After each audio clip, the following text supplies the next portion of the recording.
How are you, everyone? Thank you so much for coming out tonight. It's really wonderful that you all came here to support us. Thank you so much. Some of you might know me as Flatbush Girl, the online Instagram persona that has had many videos that have gone viral, some with over 1 million views. But tonight I'm here as Adina, with all my walls down, ready to be vulnerable, because I'm ready to liberate myself. But before I continue, just so I never forget this moment, looking at all of you, let me just grab a quick picture. Ready? 1, guys get ready. 1, 2, 3. Got it. Now all your friends will be asking you, what were you doing at that event? That was, But taking that picture of you really reminded me that my theory about humans and positivity is true. My theory is that the moment a camera comes out and the moment we're on the record, we manufacture these big smiles on our face. Your faces went from composed, inquisitive, relaxed, to big smile for my camera. Why do we live in a society that positively reinforces this mask? Where the moment we have any other valid emotions like anxiety, resentment, sadness, we're really taught and brainwashed to stuff those down because they're not suitable for the public. Studies have even shown that this sort of behavior can really lead to a lot more negative emotions like depression and anxiety. Psychologists did a study with a group. They divided them in 2, and they told one group, think about a white bear. And every time you see that bear in your mind, ring the bell. And then they told the other group, don't think about a white bear. Don't you think about that white bear. And every time you think of one, push the bell.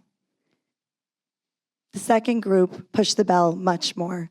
The more we push away these real and valid emotions that aren't just manufactured smiles, the more these emotions have more power over us. And the more predisposed we might become to falling into depression and experiencing more anxiety, and maybe not even something so clinical, maybe just feeling a general sense of worthlessness. Because when you don't value all your emotions, you can't really hear your inner voice.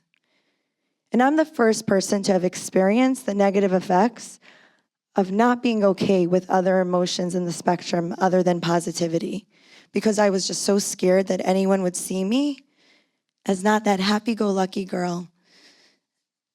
I was so scared people would suspect that maybe I wasn't happy, maybe my life was miserable.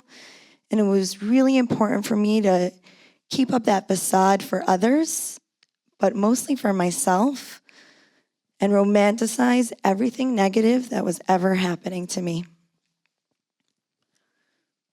When I was little, my parents both juggled full-time jobs.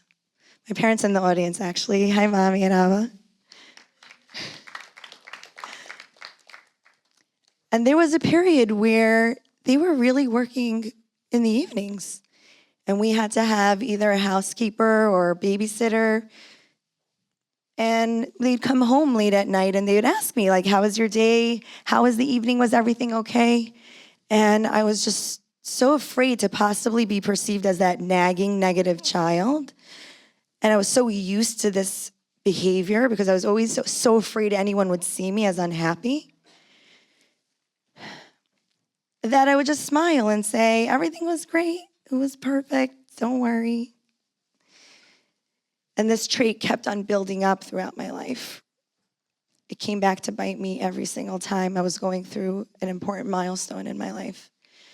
When I got married, my husband Chaim is also in the audience. When I got married, I thought that The key to a healthy relationship was to look over anything that your partner might be doing that could be upsetting you or triggering you. I thought that the worst thing you can do is have your partner perceive you as a nagging spouse. So I just romanticized anything that made me uncomfortable. I know this sounds like a really trivial example, but it wasn't, because it was really the tip of the iceberg. Chai and my husband would sometimes go for months without a haircut. Like, he would look like Wolverine. He would come home, and I would just say, like, oh my God, who is this? Who is this person? Long nails, overgrown hair. And it bothered me, but I wasn't even sure if it bothered me because I couldn't really feel what I was feeling because I was so used to not really feeling what I was feeling, lest anyone else know what I might be feeling. And I would just romanticize it and be like, it's so cute. I love it. I love an afro on you. You look amazing. It was really a lot of mental gymnastics I've had to do throughout my life to convince myself that everything was perfect. Because I wanted everyone to see me as that girl who knows how to make lemonade out of lemons, knows how to find the silver lining in everything, the one who's wearing rose-tinted glasses. When I was 21, I had my first pregnancy. It was a really exciting moment for me to embark upon motherhood. I spent almost 3 months in my bed vomiting, and I lost 20 pounds. And every day I told myself, this is for something, this is worth it. It's not for nothing. And I ended up miscarrying that pregnancy.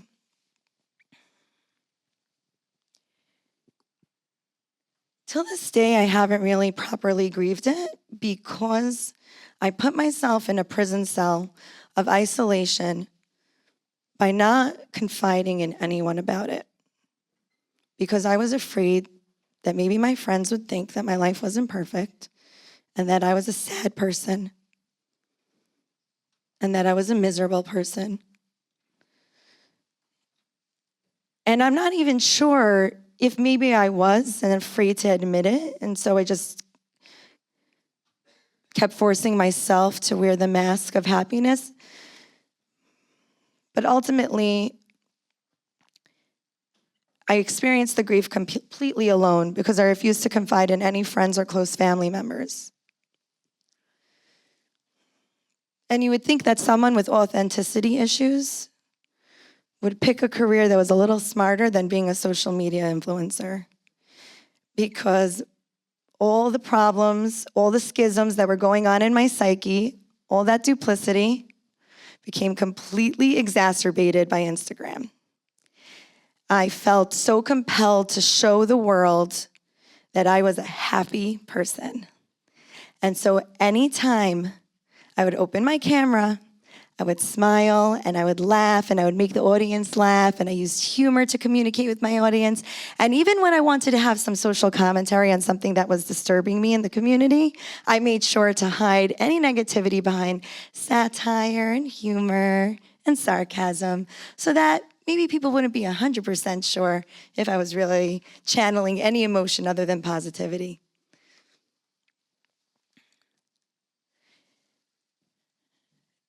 This duality and schism really came to a climax in my life when I ran for district leader, which is an unpaid volunteer position. I invested 4 months of my life, thousands of donor money, and the entire process from announcing that I'm running, getting on the ballot, campaigning, through election day was one massive obstacle after the next, perpetuated mostly by a community that didn't understand me, thought that I represented everything that was against Torah values, and male politicians who were afraid to include a female in the mix. On the night of the election, when I lost, I knew when I got up there to tell my audience that I had to really do it with grace and poise and composure because I don't want anyone to think, look at this poor girl, she wasted 4 months of her life. Everyone's laughing at her. She's a joke. And I did it with a big smile, and I listed all the things I'm so privileged to have done for the community in the last few months, and I just thanked everyone for their support. And when I put the camera down, I completely broke. I didn't even know, like, I can't even explain to you that blankness that I felt. I just felt like I didn't even know who I was anymore. Now that all, like, the whirlwind had calmed down, I looked in the mirror and I didn't even know who I was. I forced myself to sit down and think, forced myself to unplug from social media for a little bit. And I remember sitting there on my bedroom floor in the same pajamas I had been wearing for 2 days. And I took out a notebook and a pen, and I started to journal. And I realized that I had not seen my grandmother in months, a wonderful woman I look up to, who I used to at least visit weekly. I felt so disconnected from my Yiddishkeit, from my Judaism. I had not practiced it in a way that felt meaningful and not automatic in months. My connection to my children and my husband and my parents was severely suffering. But worst of all, I scrolled through my contacts and I realized I did not have one friend left.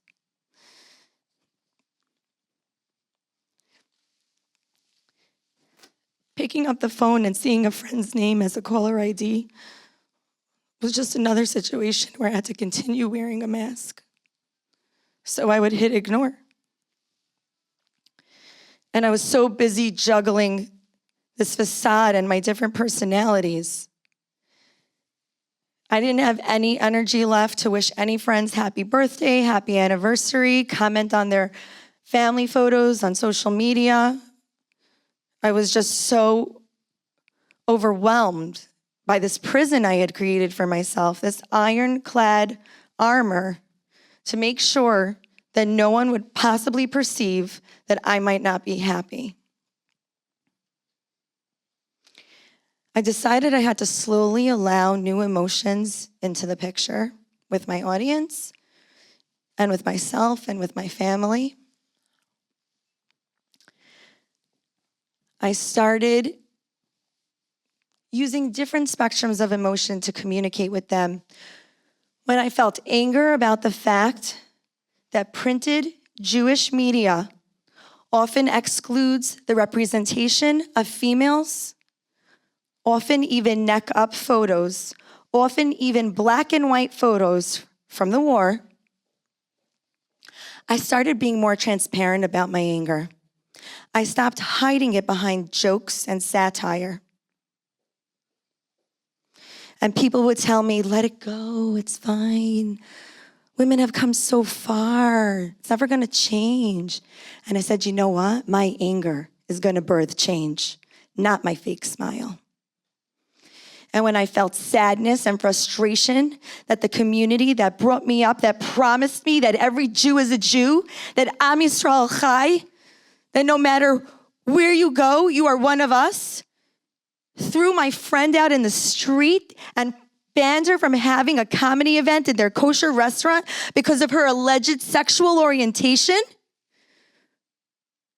I was clear about that sadness and that frustration. I was clear about it.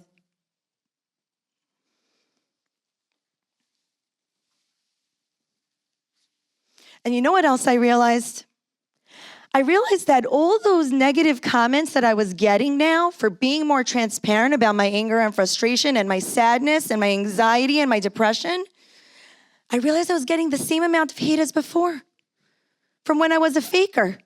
Same amount of hate because people make their judgments based on their perception, and their perception is based on their specific way that they grew up and the way that they understand the world. That fake smile was not shielding me from any hate. And I've been going much more all in on these new emotions that I've been experiencing.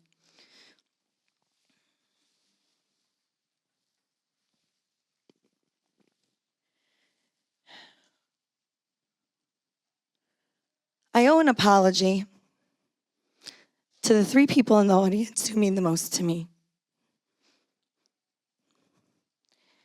I'm sorry for all the time we could have had even more meaningful connection if I would have been able to process my emotions more clearly and convey them to you. I feel like it's only a recent event that we've really been learning how to deal with me when I'm not just smiling all the time. I'm sorry to my audience who followed me because I was this happy-go-lucky girl.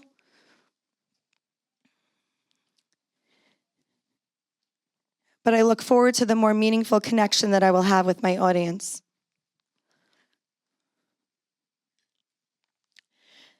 And just one last thing I want to say. When I was little, I was so fascinated by Disney princesses. I knew every name, I knew every dress they owned. I was so in awe of their constant beauty and their ability to make magic from nothing. But now that I'm a little older, now that I've had some perspective and some more life experience, I really understand the villains a little more, and I respect them a little more too. At least they're not hiding their emotions. At least they understand their emotions. At least they're not writing off their negative emotions as something that's just going to lead to something more positive in the future. And I'm so happy that I've finally begun the journey of liberating myself from juggling a bunch of personalities because I bought into the tyranny of optimism. I bought into it. Over-optimism does not help you. And if I can leave you with one thought tonight, one challenge you can do for yourself, challenge yourself that when you're around people and you're following people on social media, this whole concept of positive vibes only, safe spaces, no judgments, no criticisms, challenge yourself to look for more complex vibes. Because the more familiar we are in navigating those other emotions that aren't so positive and happy, the more we push ourselves to our limit, the more we grow muscle, and the better meaning we can have in living our life. Thank you.